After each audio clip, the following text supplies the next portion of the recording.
बचल बा। यूपीया बिहार के न कोनो जात बचल बा। अरे बुझलो बोला अरे होई नमूना झुन झुना बजा दे तारा वैसन ढेर लोग पीछे हमरा नाचल बा। आई नहीं नींद चैन खोवे लगबू आगे खोवे लगबू ऐसन का बात बा? छुई है बदनिया चौहान जी मोर धके रोवे लगबू होई ना देखो जब छुई है बदनिया चौहान जी को मोर धके रोवे लगबू।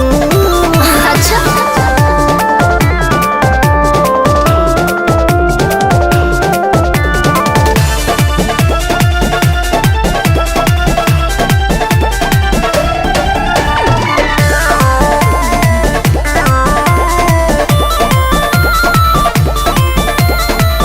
जहाँ जाए ओही जा कराए खाली मारो अरे दादा पीछे हमारा पड़ल बाबू बड़ुए बेकार हो। अरे यार शांति से रहबो।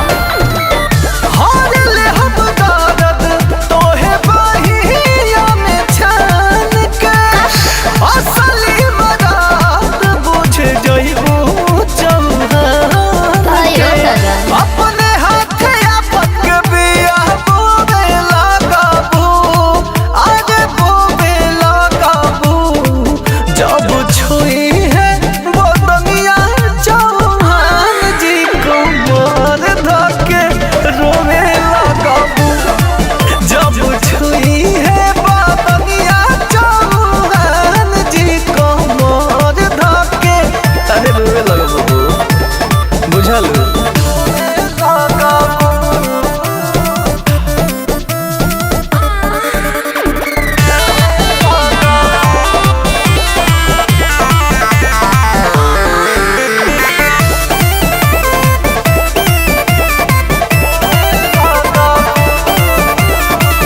खाली सटे जहवा के नीचे से छौकेला अच्छा खड़ा होके कुकुर खानी काहे बाबू भौकेला। फालतू मत बोला शांति रखो।